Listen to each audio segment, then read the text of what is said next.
बेंगलोर से। राधे राधे महाराज जी। महाराज जी, जो लोग इस दुनिया से चले जाते हैं उनके नाम की माला करेंगे तो उनका फल उसको मिलता है क्या? मतलब नाम जप करके उनको हम देना चाहें, हाँ बिल्कुल बिल्कुल मिल जाएगा, पर उसको सरकारी बैंक में जमा कीजिए। श्री कृष्ण अर्पणम मस्तु, पहले भगवान श्री कृष्ण को अर्पित कीजिए, फिर प्रार्थना कीजिए तो उस जीव को भेज दिया, क्योंकि वो जीव पता नहीं किस योनि में है, ये भगवान को ही तो पता है ना। और जब हम भगवान को नाम देंगे तो वो भगवान उसकी उन्नति करेंगे। तो हम भगवान को पहले समर्पित करें, फिर उस जीव की भावना करें जो अपना सगा संबंधी रहा है, वो कि भगवान आप उसको ये नाम जब दे दीजिए जिससे उसका कल्याण हो जाए, उसका मंगल हो जाए, अवश्य मिलता है। अमित तिवारी जी, गाजियाबाद से। महाराज जी। महाराज जी, आपके चरणों में कोटि कोटि प्रणाम। महाराज जी, थोड़ा बहुत पूजा की विधि भी जानता हूँ, नाम जप भी करना चाहिए ये भी जानता हूँ, लेकिन दुनिया में अच्छी नौकरी करनी है, सभी तीर्थ यात्रा करनी है, माता पिता की सेवा करनी है, सब कुछ जानते हुए भी महाराज जी कुछ भी नहीं कर पा रहा।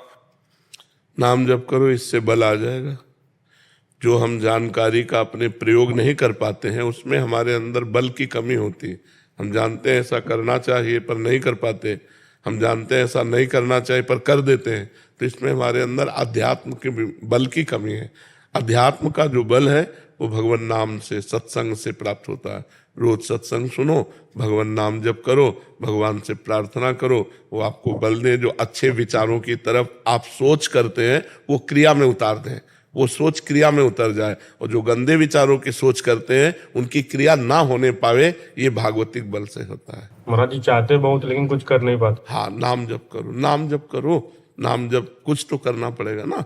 नाम जप करोगे, दवा जैसे खाई जाती है तभी तो हम रोग रहित होते हैं, बलवान बनते हैं। तो नाम बल, श्री हरिवंश नाम बल लहो, अपने मन भाई सब कहो।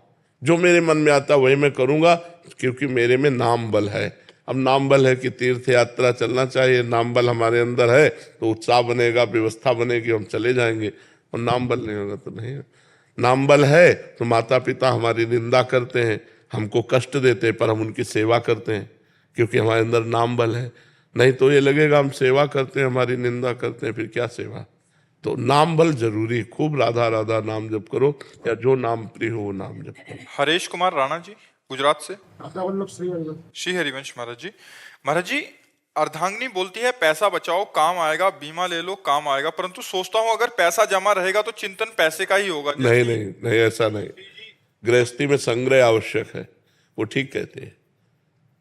कोई आप बैरागी बाबा जी थोड़ी हो, गृहस्थी हो, तो गृहस्थी में संग्रह आवश्यक है, विरक्ति में त्याग आवश्यक है, और गृहस्थी में संग्रह, तो संग्रह करना चाहिए। लेकिन क्या है ना कि संग्रह हो गया तो कुछ आपदा आएगी तो बोले मेरे पास तो पैसा है, लेकिन पहले भगवान का दिया हुआ उसके साथ जोड़ो ना, भगवान का दिया हुआ है ना, तो उसमें कोई परेशानी नहीं है।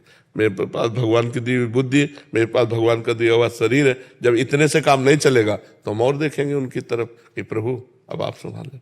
गृहस्थी में आवश्यक है, संग्रह आवश्यक है।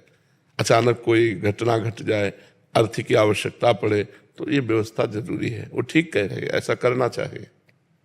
महाराज जी, भगवान महादेव की कृपा से आप मिले, आपसे ही श्री जी की शरणागति मिली। अब मन में एक बात आती है कि भगवान ऐसी कौन सी सेवा का भाव करे जिससे हर पल हर समय श्री जी के समीप, जैसे चरण चापना, श्रृंगार करना, कौन सी सेवा करूं मैं? ये सब बाद की बात है, पहले नाम जप, पहले नाम में रति करो। हरिवंश नाम बिसरै न छिन, श्री हरिवंश सहाय भल, हरिवंश भरोसे भय निडर नित गरजत हरिवंश बल। पहले नाम निरंतर, श्री हरिवंश नाम नित रटो, नाम प्रताप नाम फल लहो, नाम हमारी गति सदा, हर समय नाम नाम नाम चलाओ, आगे भाव आएगा।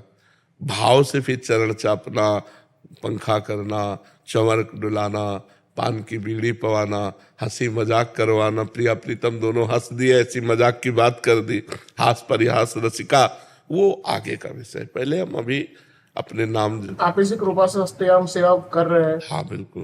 लेकिन भाव आता है कि ऐसी कौन सी सेवा करे कि सही नाम नाम नाम सेवा सबसे बड़ी है। नाम अंदर अंदर चलाओ, यही आपके अंदर भावोत्सवेन भजताम रस काम धेनुम तम राधिका चरण रेणु महामिस्मरामि। जब भाव उत्पन्न होने लगेंगे ना, तो भाव के द्वारा सेवा होती है, मानसिक सेवा। अभी खूब नाम जप करते हैं। महाराज जी, आप किसी का प्रश्न था महाराज जी, वो कह रहे थे कि प्रतिकूलता ही नाम जप को पचाती है, ऐसा आपने सत्संग में बोला था। वो कह रहे थे कि इसका क्या मतलब हुआ, क्या नाम जप का ना पचना कुछ समस्या लाता है? हाँ, अहंकार समस्या लाता है, अहंकार। और जब अपनी इतनी समस्याएं हैं तो राधा राधा राधा राधा, वो दूसरे की तरफ देख ही नहीं पा रहा है, वो अपनी समस्याओं में तो वो प्रतिकूलता बड़े बड़े भक्तों को दी गई। आप भक्तों के चरित्र पढ़ के देखो, जो जितना महान भक्त है उतनी बड़ी प्रतिकूलता भजन को पचाती है, प्रतिकूलता भजन को बढ़ाती है, और प्रतिकूलता भजन में कर देती है। क्योंकि कोई अपना नहीं, कोई अनुकूलता कहाँ है? संसार में जो अनुकूलता ढूंढता है वो भजन कर ही नहीं सकता है, क्योंकि संसार का राग उसे घसीट रहा है। जीव संसार के राग के द्वारा अपना नाश कर लेता है। अगर वो नाम जप करे और भगवान के द्वारा दी हुई प्रतिकूलता को कृपा माने, तो बहुत जल्दी उन्नति हो जाए, आध्यात्मिक उन्नति हो जाए। जी। विशाल जी मध्य प्रदेश से। राधे राधे महाराज जी। राधे राधे महाराज जी, मैं हनुमान जी का दास हूँ। महाराज जी, मैं हनुमान जी की कृपा से श्री जी को अनन्य प्राप्त कर पाऊंगा? हाँ, बिल्कुल कर दे। सियाजू ही प्रियाजू हैं, प्रियाजू ही सियाजू हैं, और सियाजू के अनन्य भक्त हनुमान जी महाराज हैं। तो जब हनुमान जी कृपा करेंगे तो श्री जी के चरणों में प्रेम हो जाएगा। महाभागवत है जी। शिवानी गोयल जी। राधे राधे महाराज जी। महाराज जी, मृत्यु क्या है और क्यों डर लगता है इससे? मृत्यु एक भ्रम है, सत्य वस्तु नहीं है। अब हम आपको बताते हैं कैसे भ्रम है। पंचभूतों से रचित ये शरीर है।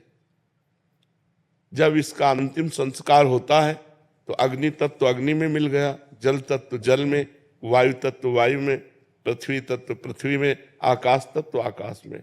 5 तत्वों से रचित शरीर है। वो अपने अपने तत्वों में मिल जाते हैं। इसमें मरा कौन? मरा नहीं ना, शरीर में मरा नहीं ना। और आत्मा विनाशी चैतन्य घन है, उसको कोई मार सकता नहीं। नैनम छिन्दन्ति शस्त्राणि नैनम दहति पावका न चैनम क्लेदयन्त्यापो न शोष्यति मारुता। अग्नेयास्त्र, वारुणास्त्र, वायवास्त्र, इनके द्वारा आत्मा का कहीं बाल बाका नहीं हो सकता। आत्मा अच्छेद्य है, अक्लेद्य है, अशोष्य है, अदाय है। तो मरा कौन? शरीर पंचभूत में मिल गए, आत्म तत्व अंतर ध्यान हो गया, मरा कोई नहीं। अब हम मरे। अब इसकी मरे की व्याख्या करते हैं। हमने इस शरीर को अपना मान लिया, मैं स्त्री मैं पुरुष, और इसमें नियत समय तक रहना है, 50 वर्ष 70 वर्ष 80 वर्ष 100 वर्ष। इसके बाद हट जाना है इस शरीर से। इस शरीर से हट जाना मरण कहा जाता है, और दूसरे शरीर को प्राप्त करना जन्म कहा जाता है। लेकिन जन्म मरण का अस्तित्व नहीं है, भ्रम है। न मृत्यु है न जन्म है। और जब आप जन्म स्वीकार करते हैं तो मृत्यु भी स्वीकार करनी पड़ेगी। और जब न जन्म है न मृत्यु है, एक भ्रम चल रहा है, इसी भ्रम को मिटा दो। जासु कृपा सब भ्रम मिट जाई, गिरजा सोई कृपालु रघुराई। भगवान के चरणों का आश्रय लेकर भजन के बल से भ्रम मिटा दो, तो जो मैं तत्व है उसमें कभी किसी की दाल नहीं गल सकती, न काल की, न मृत्यु की, न अस्त्र की, न शस्त्र की। तो वो अपने स्वरूप में स्थित। शरीर का राग छूट गया, वो जीवन मुक्त हो गया, मृत्यु विजयी हो गया। मृत्यु ट्रांसफर है। मृत्यु का मतलब है ट्रांसफर। यही है अगला जन्म, और ये छोड़ना हुआ मृत्यु। मृत्यु और जन्म एक भ्रम है, अज्ञान जनित है। जब तक ये नष्ट नहीं होगा अज्ञान, तब तक ये क्रम परंपरा चलती रहेगी। जैसे स्वप्न में एक आदमी समुद्र में डूब रहा है, अब उसके बचाने का उपाय क्या है? वो जोर से चिल्ला पड़ा, मैं डूब रहा हूं, बचाओ। अब जितने जागने वाले हैं, अब क्या उपाय कर सकते हैं? समुद्र के आसपास वो अपने को देख रहा है कि मैं समुद्र में डूब रहा हूं, हल्ला मचा रहा है कि आसपास लोग हैं, मुझे बचा लें। और वो आवाज जोर से निकल पड़ी उसकी स्वप्न में, मैं पानी में डूब रहा हूं, समुद्र में, मुझे बचाओ। अब हम तैराक लावें या नाविक लावें, ये क्या करें? तो एक केवल उपाय है, जगा दो से। जगा दो तो एक बूंद पानी नहीं था, जहां डूब के मर रहा था एक बूंद पानी नहीं था, केवल स्वप्न था। नहीं तो मां कहूं मैं अनुभव अपना, सत हरि भजन जगत सब सपना। ये पहले रूप नहीं था, 60 वर्ष पहले ये रूप नहीं था। अब आगे पता नहीं कितने मिनट बाद ये रूप नहीं रहेगा, ये बीच में केवल भाषित हो रहा है, इसलिए सपना है। अगर ज्ञान के द्वारा देखो तो जैसे आपकी गाड़ी आपके पैसे के अनुसार है, ऐसे ये गाड़ी है, खूब बढ़िया दान पुण्य भजन किए हो तो तेजस्वी स्वरूप और रुपया पैसा खान पान सब दुनिया का वैभव सब सुख एकत्रित है, गाड़ी है ये, तुम थोड़ी हो। आत्मा तो जैसे हमारी वैसी चींटी की, जैसे हमारी वैसी सुअर की, जैसे हमारी वैसी चराचर जीव की। आत्मा तो एक ही है, अनेक शरीर दिखाई दे रहे हैं। जैसे सूर्य एक है और घड़े करोड़ों रखे हों तो करोड़ सूर्य भासते हैं, है नहीं, सूर्य तो एक है। ऐसे ही परमात्मा जिसे आत्मा कहते हैं वो एक है, ये करोड़ों घड़े हैं। हम श्री जी के अंश है महाराज जी। हाँ बच्चा, या जैसे कि हम श्री जी के अंश है तो हम क्या श्री जी, अभी तुम शरीर धरा से बोल रहे हो इसलिए समझ नहीं पाओगे कि तुम अंश हो। तुम बात जो कर रहे हो वो सुनी हुई बात कर रहे हो और शरीर धरा से बात कर रहे हो। अभी बात कर रहे हो ना शरीर धरा से, अभी तुम भगवत अंश में स्थित थोड़ी होके बात कर रहे हो। पहले भजन करो, भगवत अंश का अनुभव करो कि मैं हूं, तब आगे की बात समझ में आ जाएगी। नहीं तो चाहे जितना ज्ञान बघारो, सुन के यहां से निकल जाएगा, कुछ पल्ले नहीं पड़ेगा। नाम जप करो खूब, माता पिता के चरण छुओ, बड़े बुजुर्गों की सेवा करो, खूब पढ़ाई करो, अच्छे से धन कमा करके परिवार की सेवा करो, बुद्धि शुद्ध हो जाएगी, आगे की बात समझ में आ जाएगी। बाप पंडित होता है तो बेटा भी पंडित ही होता है। तो ईश्वर अंश जीव अविनाशी, चेता नमल सहज सुख राशि। और अपने को भूल चुके हो बच्चा, जब तक जानोगे नहीं, और वो जानना बिना साधना के नहीं हो सकता। ये कोई बातों से थोड़ी जाना जा सकता है, उसके लिए साधना करनी पड़ेगी। उसके नाम जप नाम जप करो, माता पिता की आराधना करो, बड़े बुजुर्गों की आराधना करो, सबका आशीर्वाद मिले, बुद्धि पवित्र हो, तब पवित्र बुद्धि में भगवत ज्ञान जागृत होता है। महाराज जी आपके चरणों में कोटि कोटि प्रणाम। महाराज जी 7 महीने पहले मेरे पति मृत्यु हो गई। उसी दिन प्रातःकाल मेरे को सोच आई थी कि उनका ऐसा हो जाएगा, और मैंने आक्रोश वक्त कुछ शब्द बोल दिए। महाराज जी क्या मेरे ऐसे शब्दों को बोलने और ऐसी सोच इतनी सिद्ध थोड़ी होगी तो कि तुम जो सोचोगी वही हो। जो होना था वो सोच आ गई आपके अंदर, क्योंकि आपका शरीर संबंध है ना। कभी कभी हम सोचते हैं और घटना घट जाती, तो जो घटना घटनी होती वो सोच आ जाती। ऐसा नहीं कि आपने सोचा वो घटना घट गई, वो घटना घटनी थी इसलिए हमारी ऐसी सोच आ गई।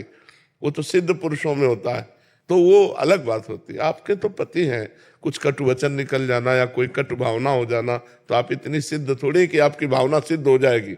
वो जो होना था वो आपके मुख से निकल गया, जो होना था वो आपकी भावना में आ गया। ऐसा समझ रही ना? हाँ, तो इसमें कोई अंदर शोक नहीं करना कि हमने अपने पति का हित कर दिया, वो होना ही था। क्या हमारे आपके सोचने से किसी की मृत्यु हो जाएगी क्या? जो विधना ने लिख दिया, छठी राव के अंक, राई घटे न तिल बढ़े, रहुरे जीव निशंक। जितनी आयु लिख दी उतने ही रहेगा। आप खूब रो रो के मनाइए कि आप कभी ना मरिए, तो क्या बच जाएगा क्या? जिस समय मरना है उसी समय उसे मरना है। महाराज जी ये क्या मेरे किसी पूर्व जन्म या इस जन्म के कर्मों का भोग है जो मैं भोग रही हूँ? नहीं, मतलब ऐसा हो गया, पतिदेव चले गए और विधव्य जीवन, तो ये पूर्व का ही महाराज जी फलस्वरूप है। हमारे द्वारा कोई पूर्व में ऐसा पाप हुआ जिसका फल हमें वैधव्य मिला, हमारा पति, हमारा सुहाग हमसे दूर हो गया। अब हम गलती न करें, अब हम सावधान हो जाएं, तभी हमारा काम बनेगा। अब नाम जप करें, ब्रह्मचर्य से रहे, तो भगवान की कृपा से हमारा अगला जन्म ठीक हो जाएगा। उडुपी कर्नाटक कृष्ण क्षेत्र है, उधर एक रामकृष्ण आश्रम है हमारा, नदी के किनारे। महाराज जी हमारे आध्यात्मिक तुम्हारा प्रदर्शन करते हैं। सब ब्रह्मचार्य, बाकी काफ़ी सारे हमारे वानप्रस्थ भी है इसमें, और थोड़े बहुत हमारे भक्त, बहुत सब साधक है ब्रजमंडल का। बहुत आपका वचन सब बहुत। सबसे यही प्रार्थना है हमारी, साधना का मूल स्वरूप है संसार और शरीर के राग का नाश हो जाना। जो मनाखष्टानि इंद्रियाणि प्रकृतिस्थानि कर्षति, इसको रोकना है, यही साधना है। जो हमारी 5 ज्ञानेंद्रियां शब्द स्पर्श रूप रस गंध को लेकर विषय भोगों के लिए लालायित रहती हैं, उनमें विचरण करती हैं, देह भाव से युक्त होकर हम कर्ता भोक्ता भाव में युक्त हैं, इसी का नाश करना है। इसका सहज नाश का उपाय है जो गुरु ने नाम दिया है, मंत्र दिया है, उसको अव्यावृत मतलब निरंतर मंत्राकार वृत्ति हो, भगवदाकार वृत्ति हो, तो संसार का चिंतन, संसार का राग स्वतः ही नष्ट हो जाता है। जैसे एक एक कवल खाने पर तुष्टि पुष्टि क्षुधा निवृत्ति होती है, ऐसे ही एक एक मंत्र, एक एक नाम जब ध्यान पूर्वक जपा जाता है तो संसार से वैराग्य, अपने स्वरूप का बोध और गुरुदेव के चरणों में प्रीति, इष्ट देव के चरणों में प्रीति, ये तीनों एक साथ प्राप्त होते हैं। जैसे तुष्टि पुष्टि क्षुधा निवृत्ति, ऐसे संसार से वैराग्य, स्वरूप का बोध और भगवान से प्रेम, तीनों एक साथ प्राप्त होते हैं। हमें पवित्र आचरण करते हुए गुरु आज्ञा में अपने जीवन को समर्पित कर देना है, और जो गुरु जी ने नाम मंत्र दिया है उसे सतत, जितना तन्मया है स्थिति, जितने मिनट धारण करोगे उतने जीवन धन्य है। और संसार के जितने शुभ कर्म हैं ये सब भगवत प्राप्ति कराने में समर्थ नहीं है। ये यहां से लेकर के बहुत तक ब्रह्मलोक तक ले जा सकते हैं, लेकिन आ ब्रह्म पर्यंतम सर्वम मायामयम जगत, आबम ब्रह्मा से लेकर के यहां तक सब मायामय है। तो हमारा कार्य है माया मुक्त होना। भगवान ने कहा आ ब्रह्म भुवनान लोकान पुनरावर्तिनो अर्जुन, ये बार बार आने जाने, अब आने जाने वाला काम नहीं करना। अगर हम फिर आए तो कर्म बंधन मुक्त होकर आए और अपने भगवान का यश विस्तार करें, जगत मंगल करें, तो आए, नहीं कर्म बंधन में जड़ जीव की तरह अब हमें बंध के नहीं आना। इसलिए निरंतर नाम जप, निरंतर ईश्वर का चिंतन, तन्मयाहा। भगवान रामकृष्ण परमहंस जी हर समय माँ से बात करना, माँ में ही पूरी तन्मयता। वही कृष्ण है, वही काली है, इतना अंतर नहीं है। जो काली है वही कृष्ण है, जो कृष्ण है वही काली है। एक परम तत्व है, तत्व दो चार नहीं होते, अनंत रूप उसके होते हैं, अनंत लीला विभाग उसके होते हैं, अनंत उपासनाएं होती, लेकिन तत्व एक ही होता है। तो हर समय हम तत्व चिंतन वाले बने, भगवत चिंतन परायण बने, संसार के राग का त्याग करके इसी जन्म में भगवत साक्षात्कार करें, तो हमारा जीवन धन्य है।